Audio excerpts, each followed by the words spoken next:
Nakatayo ka sa gilid ng isang sandali na mas malaki pa sa iyong mga salita, mas malaki pa sa iyong mga plano, at mas malaki pa sa huling bersyon ng iyong sarili. May kumilos na bagay sa paligid ng iyong buhay at kahit hindi mo pa ito masasabi, naramdaman na ito ng iyong puso. Nakakaramdam ka ng presyong tumitingin, ng mahinahong pagpupumilit na hindi ito panahon upang makatulog at ang loob na alarma na iyon ay hindi walang saysay. Ito ay awa ng Diyos na nagpupukaw sa iyo bago ka makalimutan kung ano ang nangyayari sa harap ng iyong mga mata.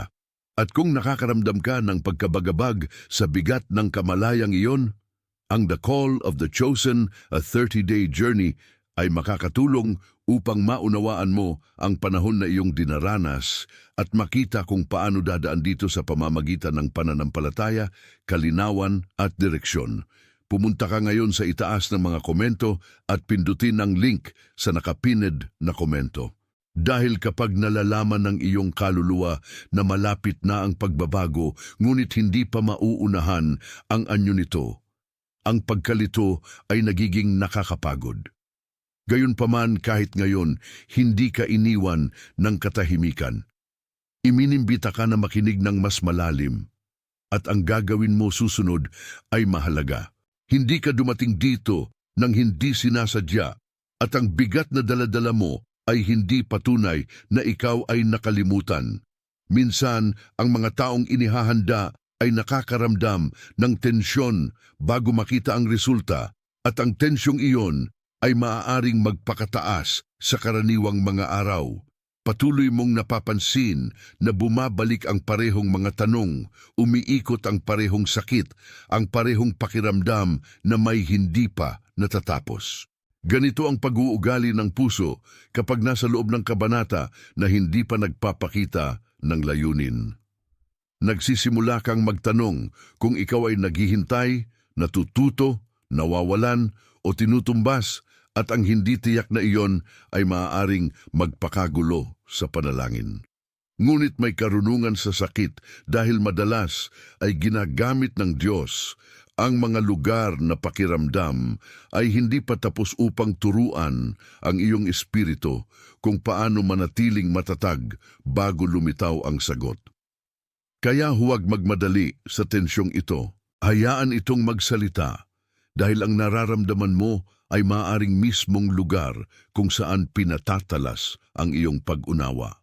May mga pagkakataon na ang labas ng iyong buhay ay tila karaniwan, ngunit sa loob ay parang silid pagkatapos magsara ang pinto. Ikaw ay nakatayo pa rin, gumagana pa rin, nagmamahal pa rin, dumadalo pa rin. Gayunpaman may algo sa iyo na nakakaalam na ang lumang pattern ay hindi na angkop.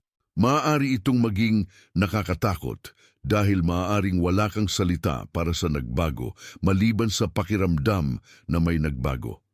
Sa mga panahong tulad nito, ang mga tao ay madalas na nagpupumilit ng katiyakan dahil sa takot, ngunit ang takot ay bihirang magsabi ng katotohanan ng malinis. Sinasabi lang nito sa iyo na hindi mo gustong manatiling nakakulong sa hindi tiyak, at kung bakit kailangan mo ng paraan upang maunawaan ang dinaranas ng iyong kaluluwa nang hindi nagpapakabog sa bawat pagkaantala. Ang The Call of the Chosen, a 30-day journey ay inilaan upang matulungan kang kilalanin ang pagkakaiba sa pagitan ng espiritual na pagtutol at espiritual na paghahanda, upang maitigil mo ang pagturing sa bawat hindi masagot na tanong bilang hatol.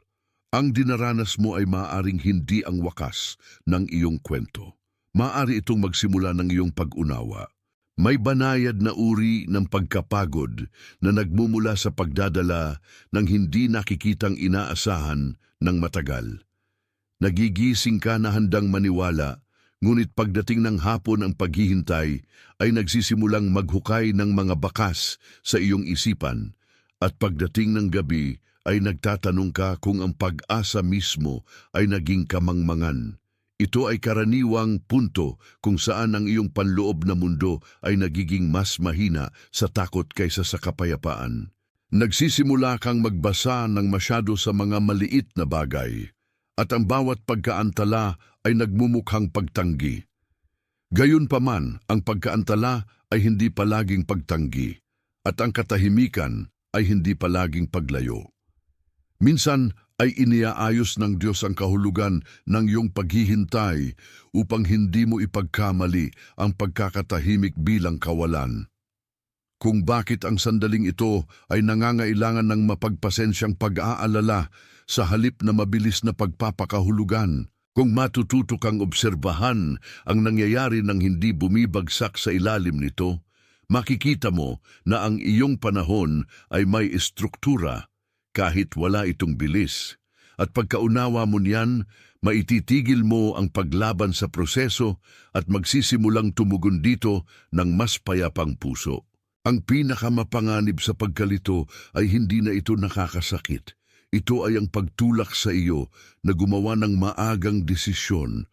Kapag hindi mo naiintindihan ang panahon na iyong dinaranas, maaari kang lumubog sa mga paliwanag na masyadong maliit, masyadong mabigat o masyadong maginhawa. Maaari mong tawagin itong kabiguan, ngunit sa totoo ay paghubog. Maaari mong tawagin itong parusa, ngunit sa totoo ay pagbabago ng direksyon.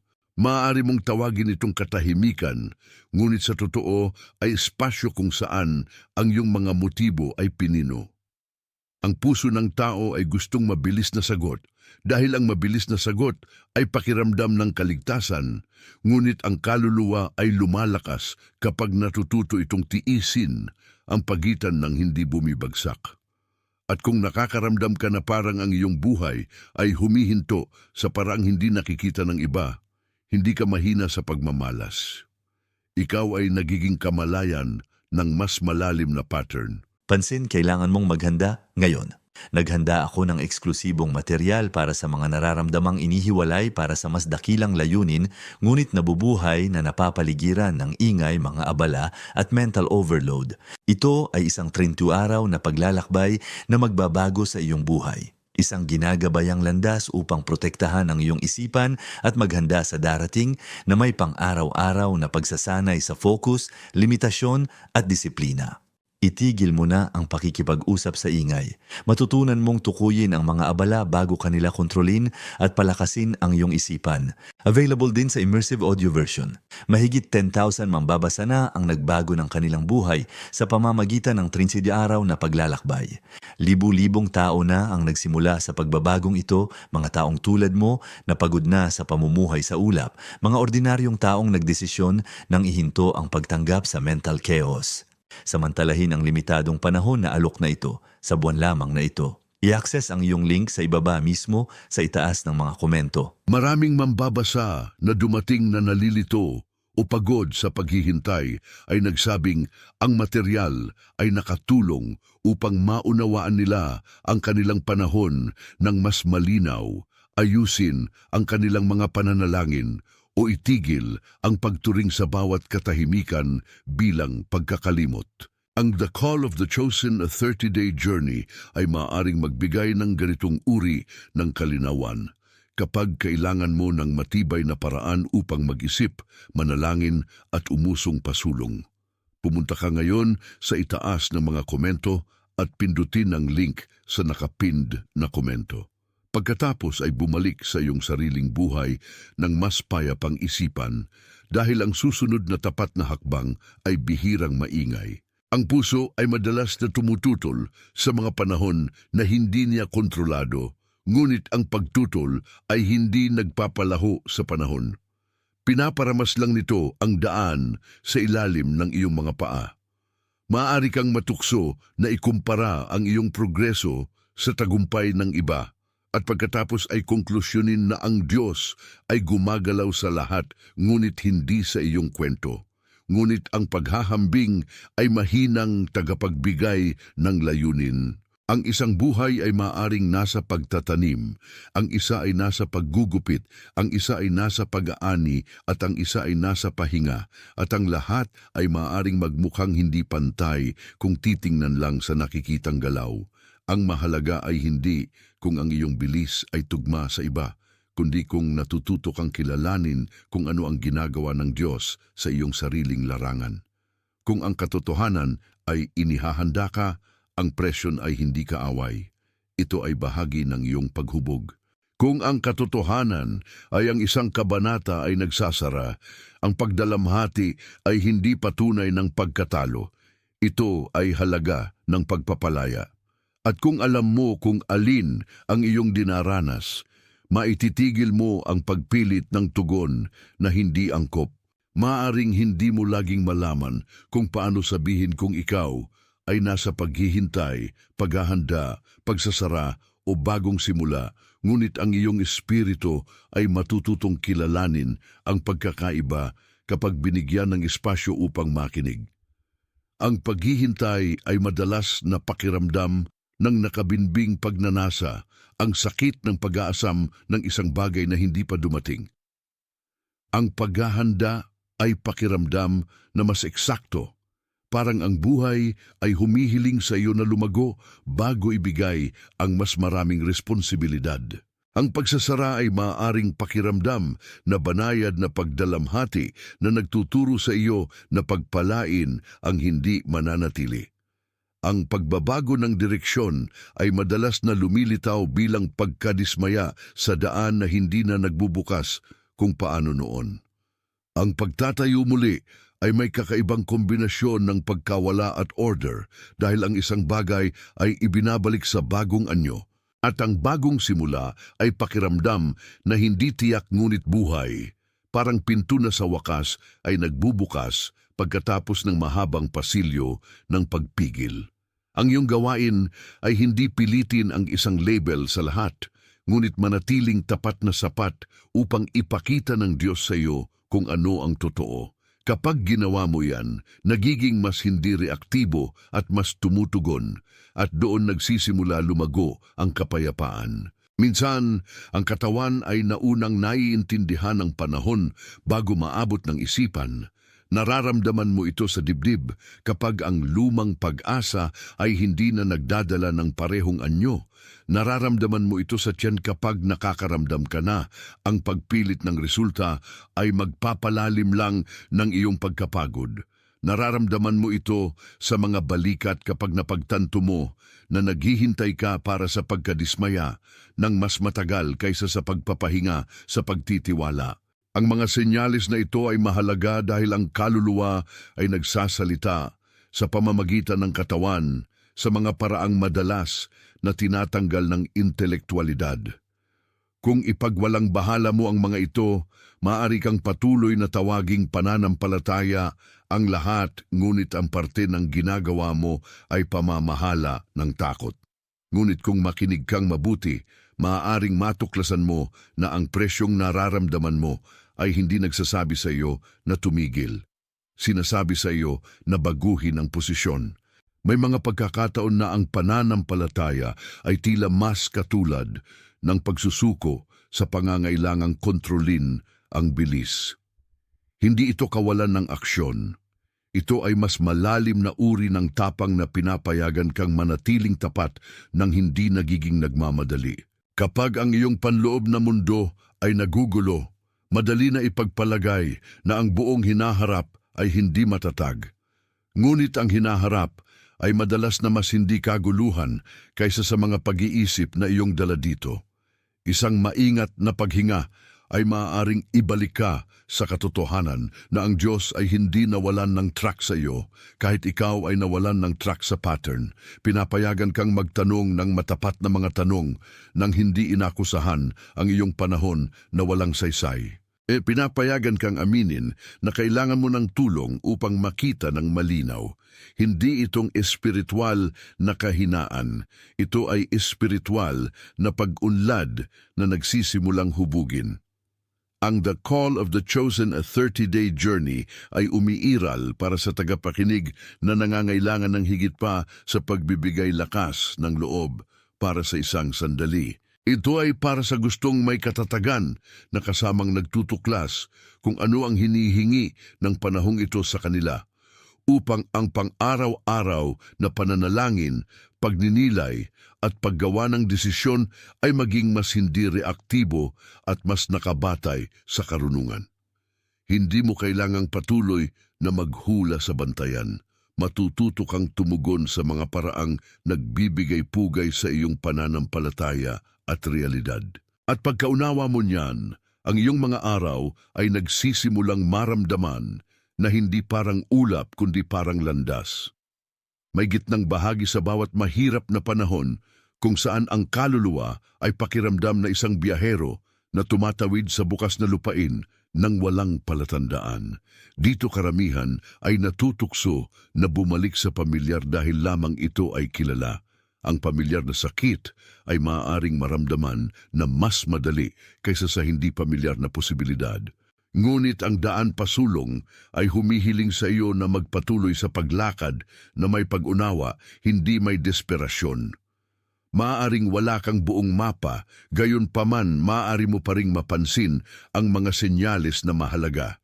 Kung ano ang nagpapagod sa iyo, kung ano ang nagpapatatag sa iyo, kung ano ang patuloy na nauulit at kung ano ang biglang hindi na angkop. Ang mga senyales na ito ay hindi walang saysay. Bahagi ito ng mahinahong wika na nakakatulong sa iyo na sabihin ang pagkakaiba sa pagitan ng takot at direksyon. Kapag ang takot ay nagsasalita, ang lahat ay pakiramdam na urgent, napipiga at survival-driven. Kapag ang direksyon ay nagsasalita, madalas ay may mas matatag na imbitasyon kahit na hamunin kang palayain ng kontrol. Ang pagtutong sabihin ng pagkakaiba ay isa sa mga pinakamahalagang bagay na magagawa mo sa sandaling ito. Dahil hindi bawat pinto na nagsasara ay pagkawala. At hindi bawat bukas na pinto ay para sa iyong susunod na hakbang. Ang tukso sa mga hindi tiyak na panahon ay gumawa ng iyong sariling kahulugan bago matapos ng Diyos na ipakita ang kwento. Maaari kang sumubok na punan ang bawat puwang ng mga palagay dahil ang mga palagay ay pakiramdam na mas mabilis kaysa sa pagtitiis. Ngunit ang binuo mo mula sa panik ay bihirang tumagal. Ang mas matalinong daan ay pahintulutan ng katotohanan na dumating sa mga layer. Ang ilang layer ay praktikal, kung ano ang kailangang ayusin, kung ano ang dapat palayain, kung ano ang nangangailangan ng mas mabuting ritmo. Ang ilang layer ay emosyonal, kung saan ka nagdadalamhati, kung saan ka natatakot, kung saan ka nagiging matatag. Ang ilang layer ay espiritual, kung ano ang itinuturo ng Diyos sa iyo tungkol sa pagtitiwala, pagsunod at oras. Bawat layer ay mahalaga dahil ang iyong buhay ay hindi binubuo ng isang hiwalay na pangyayari. Ito ay binubuo sa pamamagitan ng serye ng mga tugon. Ang mas maingat kang tumutugon, ang mas hindi malamang na maipagkamali ang intensidad bilang layunin. At kung nakakaramdam ka na parang ang iyong kwento ay isinusulat muli sa mga paraang hindi mo pinili, tandaan na ang pagsusulat muli ay hindi katulad ng pagbura. Minsan ito ay paraan kung paano pinoprotektahan ng biyaya ang susunod na kabanata. Ilarawan ang iyong panahon bilang isang mahabang ilog na dumadaloy sa tanawin sa dapit hapon. Sa una ay maaaring makita mo lang ang galaw at anino. Ang ibabaw ay sumasalamin ng liwanag habang ang mga bangko ay nakatago. Pagkatapos habang patuloy kang naglalakad, napagtanto mo na ang ilog ay hindi nawawala. Ito ay ginagabayan ang lupain sa hugis. Kinakagat ito kung saan kailangan, pinapalambot ang hinahawakan at dinadala ang hindi na mananatiling tahimik. Hindi mo kinokontrol ang ilog at hindi mo kailangan. Ang iyong gawain ay maunawaan kung saan ito pupunta, kung paano panatilihin ang iyong pagtindig at kung kailan palayain ang naging masyadong mabigat na dalhin sa kabilang panig. Sa metaporang ito, ang pagtutol ay naging mga bato na humahadlang sa daloy, ang takot ay naging ulap na nagtatago ng distansya, at ang pagsunod ay naging matatag na paglakad sa bangko. Ang ilog ay hindi humihiling sa iyo na imbentahin ang agos. Hinihiling nito sa iyo na magtiwala na may galaw na nangyayari kahit ang tubig ay tila madilim, Kaya makinig sa agos ng iyong sariling panahon dahil ito ay nagtuturo sa iyo kung paano gumalaw ng walang panik at kung paano manatili ng walang takot. Maaring may mga tanong na dala-dala mo na pakiramdam ay masyadong personal upang sabihin ng malakas at ang pagkakalihim na iyon ay maaring magpakabigat sa pasanin. Mahirap aminin na hindi mo sigurado kung dapat patuloy na hawakan o sa wakas ay palayain. Mahirap aminin na ang bagay na ipinanalanginan mo ay maaaring dumating sa anyong hindi mo inaasahan. Mahirap aminin na ang dating pakiramdam na pangako ay maaaring ngayon ay pakiramdam na transisyon. Ngunit ang katapatan ay hindi kaaway ng pananampalataya. Ang matapat na pananalangin ay madalas na kung saan ang pananampalataya ay nagiging magagamit muli dahil ito ay tumitigil sa pagkunwari at nagsisimulang makinig. Kapag nasabi mo ang totoo tungkol sa nararamdaman mo, hindi mo na pinupuna ang enerhiya sa pagtatanggol ng isang ilusyon. Malaya kang magtuklas kung bakit ang praktikal na kasamang devosyonal ay mahalaga sa mga panahong tulad nito. Ang The Call of the Chosen, a 30-day journey ay makakatulong upang tipunin ang iyong mga pag-iisip, tukuyin kung ano ang aktual na nangyayari, at ibalik ang iyong mga pananalangin sa pagkakahanay sa realidad. Pumunta ka ngayon sa itaas ng mga komento at pindutin ang link sa nakapined na komento. Pagkatapos ay maaari kang bumalik sa araw na may mas kaunting ingay sa loob dahil ang kalinawan ay nagbabago ng paraan ng pagdadala mo ng iyong mga responsibilidad. Minsan ang tila pagkaantala ay talagang isang tagong uri ng pag-uuri. Ang buhay na dati ay akma sa iyo ay maaaring hindi na akma sa taong ikaw ay nagiging. Iyon ay maaaring lumikha ng hindi komportable sa mga relasyon, rutina at maging sa iyong sariling mga inaasahan. Maaari mong mapansin na ang ilang mga usapan ay tila mababaw ngayon o ang mga pangarap na dati ay hinahabol mo ng walang pag-aalinlangan ay hindi na nagdadala ng parehong apoy. Hindi ito palaging senyales na may mali. Minsan ay nangangahulugan ito na ang iyong mga pagnanasa ay pinino. Ang lumang sukatan ng tagumpay ay maaaring hindi na sapat para sa uri ng taong ikaw ay nagiging at iyon ay maaaring maramdaman na pagkawala bago maramdaman na kalayaan. Ngunit ang paglago ay madalas na nagsisimula bilang hindi pagkakatugma. Ang kaya mong dalhin dati ay maaaring hindi na sapat para kung saan ka dinadala. Kung bakit ang matalinong pag-unawa ay napakahalaga. Tinutulungan ito kang itigil ang pagtawag sa bawat hindi komportable bilang banta at magsimulang makita kung may bagong estruktura na hinihiling na isilang. Kung ikaw ay matapat, ang bahagi ng nakakapagod sa iyo ay hindi lamang ang paghihintay mismo, kundi ang pagpapakahulugan sa paghihintay. Ang iyong isipan ay gustong malinis na paliwanag, isang konklusyon na magpapahintulot sa iyo na magpahinga. Ngunit ang buhay ay bihirang nagbibigay nito sa kahilingan. Kaya patuloy mong binabalikan ang parehong lupain ng emosyon, nagtatanong kung may natalampasan ka, kung dapat ka bang gumawa ng higit pa, kung dapat ka bang nanalangin ng iba, kung dapat ka nang nagtiwala noon. Ang mga tanong na ito ay maaaring maging loop na nagpapahina sa iyong lakas.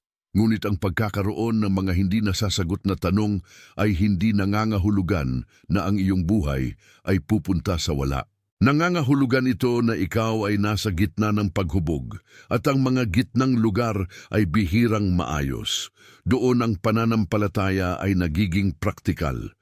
Natututo kang gumising, magtrabaho, manalangin, mapansin, palayain ang hindi iyo, at panatilihin ang iyong pusong bukas ng hindi nagiging walang muwang, kung bakit ang susunod na tapat na hakbang ay mas mahalaga kaysa sa perpektong paliwanag. Ang isang tapat na hakbang ay maaaring magbalik ng lakas kung saan ang pangamba ay nagpalamig ng lahat. May biyaya sa pagtutong manatiling mahinahon sa iyong sarili habang seryoso pa rin sa iyong paglago. Hindi bawat pagkaantala ay kailangang maging akusasyon sa sarili. Hindi bawat saradong pinto ay kailangang maging kahihiyan. Minsan kailangan mong magpahinga nang hindi inuugnay ang pahinga bilang kabiguan. Minsan kailangan mong magdalamhati nang hindi inuugnay ang pagdalamhati bilang pagbalik sa likod. Minsan kailangan mong huminto dahil ang paghinto ay nagpapanatili sa iyo na huwag itayo ang iyong susunod na desisyon sa emosyonal na kalat. Ang mahinahong iyon ay hindi pagpapabaya sa sarili. Ito ay karunungan. Pinapanatili ito kang hindi magkamali ng urgency bilang pagsunod. Pinapanatili ito kang hindi magsalita ng harsh sa bahagi ng iyong sarili na simpleng pagod. At kapag ang iyong espiritu ay pagod, ang isang disiplinadong at mapagmalasakit na diskarte ay makakatulong sa iyo na mabawi ang pananaw ng mas mabilis kaysa sa presyon. Ang punto ay hindi maging passive, kundi maging wastong tumutugon sa hinihingi ng panahon. Kapag naunawaan mo iyan, itinigil mo ang pagsusukat ng iyong halaga sa bilis at nagsimulang sukatin ang iyong mga hakbang sa pagkatapat. Kapag ang tanawin ay nagbabago, ang biyahero ay kailangang magbago rin. Ang gumana sa isang kabanata ay hindi palaging gagana sa susunod at iyon ay maaaring magpababa. Maaaring kailanganin mo ng mga bagong ritmo, bagong hangganan, bagong pananalangin o bagong pagtitiis. Maaaring kailanganin mong itigil ang pagpilit ng agarang pagsasara sa isang bagay na nagtuturo pa sa iyo. Maaaring kailanganin mong palayain ang pangangailangang ipaliwanag ang iyong sarili sa mga taong hindi handang umunawa sa lalim ng iyong proseso. Ang pagpapalaya na iyon ay maaaring maramdaman na mag-isa sa una, ngunit madalas ito ay pinto patungo sa kapayapaan. Hindi ka inilaan na dadahakin ang lumang pamamaraan sa bawat lugar ng hinaharap. Ikaw ay inilaan upang maging mas matalino habang nagbabago ang daan. At ang karunungan ay hindi maingay. Ito ay matatag, mapagmasid, at handang gumawa ng maliit na pag-aayos bago ito maging kinakailangang pagwawasto. Iyon ang uri ng paghahandang iniaanyayahan sa iyo ng panahong ito. Hindi performatibong pananampalataya, kundi tahimik na pagkakahanay. Hindi emosyonal na reaksyon, kundi nakabatay na pagsunod. May punto sa bawat mahabang panahon ng paghihintay kung saan ang puso ay kailangang pumili kung magiging mapag-alinlangan o mas malinaw. Ang pagkamuhi ay nagsasabing wala nang saysay dahil ang resulta ay masyadong matagal. Ang kalinawan ay nagsasabing ang proseso ay mahalaga dahil ito ay humuhubog sa tatanggap ng resulta. Ang pagkamuhi ay nagpapanatili sa iyo na nakabaluti. Ang kalinawan ay nagpapanatili sa iyo na bukas. Ang pagkamuhi ay nagpapaliit ng iyong pansin hanggang ang nakikita mo lang ay kung ano ang nawawala. Ang kalinawan ay nagpapalawak ng iyong pananaw upang makita mo kung ano ang itinutayo sa ilalim ng ibabaw. Hindi mo kailangang kunwariin na ang sakit ay madali upang piliin ang kalinawan. Kailangan mo lang tanggihan ang kasinungalingan na ang pagkaantala ay nagwasak ng saysay. Ang saysay ay makakaligtas sa hindi tiyak. Sa katunayan, ang ilang mga saysay ay nagiging nakikita lamang kapag ang katiyakan ay tinanggal.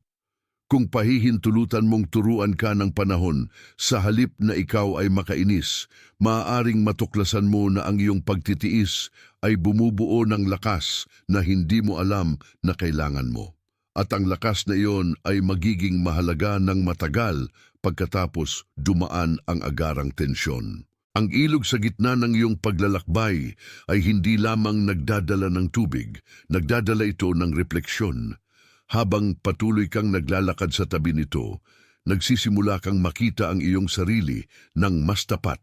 Nakikita mo ang mga lugar kung saan ikaw ay nagpupumilit na kontrolin. Ang mga lugar kung saan ikaw ay humihingi ng mga senyales habang pinababayaan ang mahinahong tagubilin na nasa harap mo na.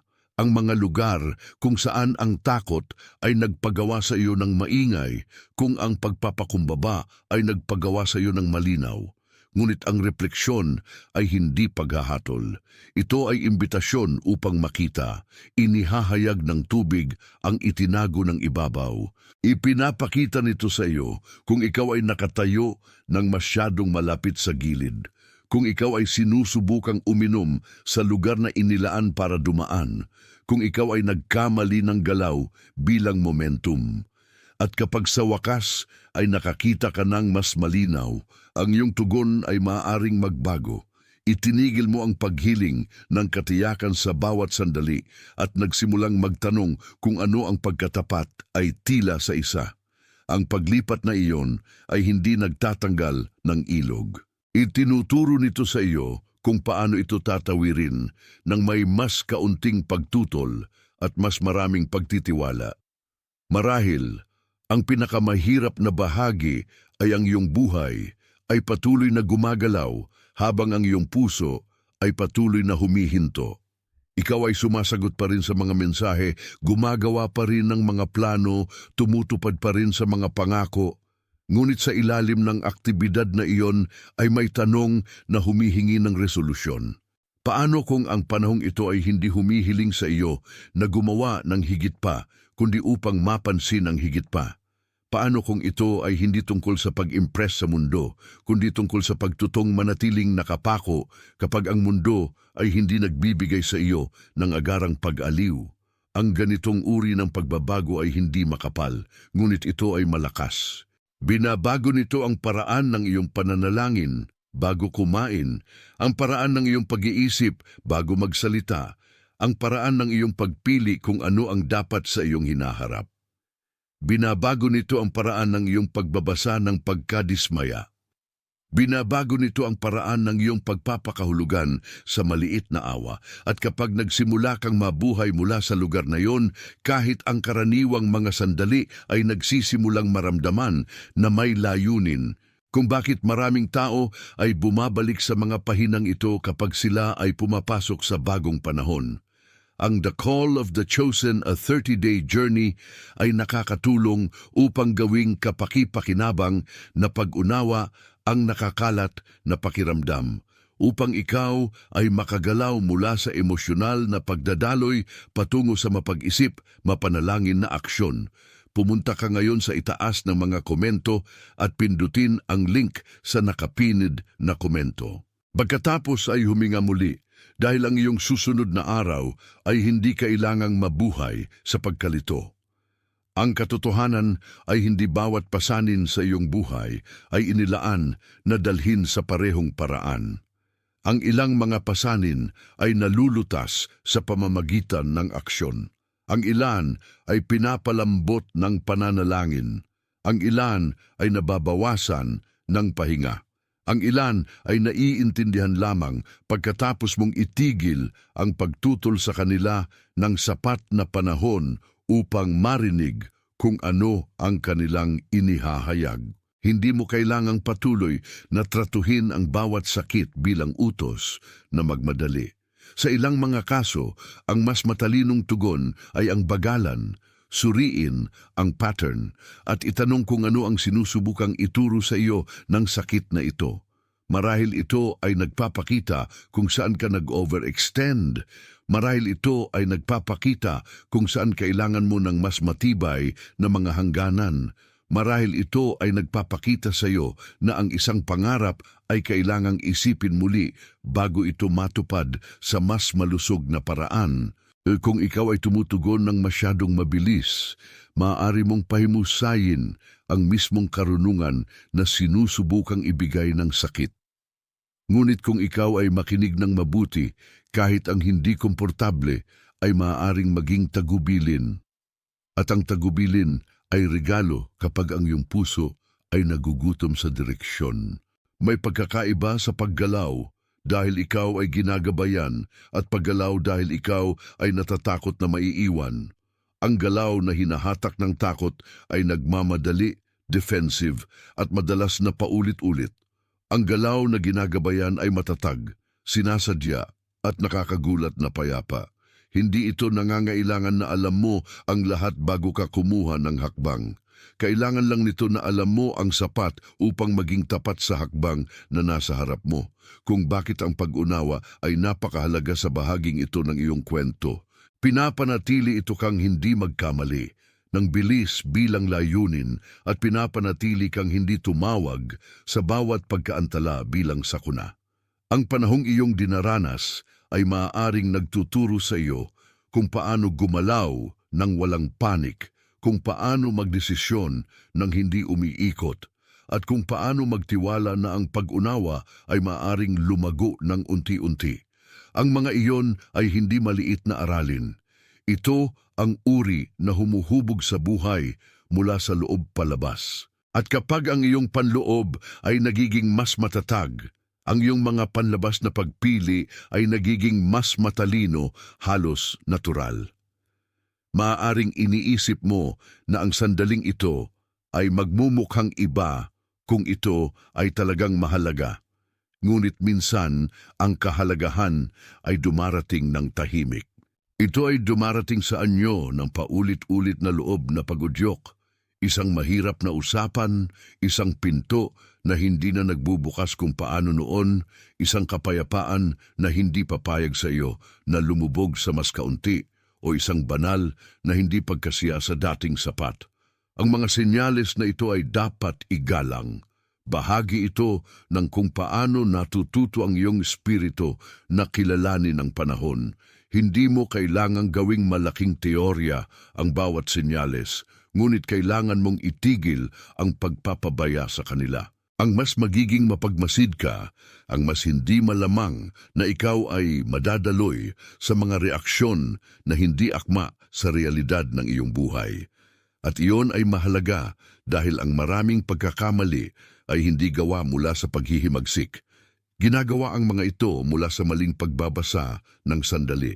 Ang tamang tugon ay nagsisimula kapag ikaw ay handang aminin na ang iyong lumang pagpapakahulugan ay maaaring hindi na sapat. Ang ilog ay patuloy na gumagalaw at gayon din ikaw. Marahil hindi sa bilis na gusto mo, marahil hindi sa kalinawan na nais mo, ngunit ang galaw ay patuloy na nangyayari. Iyon ay mahalaga dahil ang pagkadismaya ay madalas na nagsisinungaling sa pamamagitan ng pagsasabi sa iyo na ang mabagal na galaw ay katulad ng walang galaw. Hindi ito. Ang mabagal na galaw ay maaaring ang pinakaligtas na galaw ng lahat kapag ang teritoryo ay nagbabago sa ilalim mo. Binibigyan nito ng oras ang iyong mga ugat na lumago ng mas malalim. Pinapayagan nitong kumalma ang iyong mga reflex.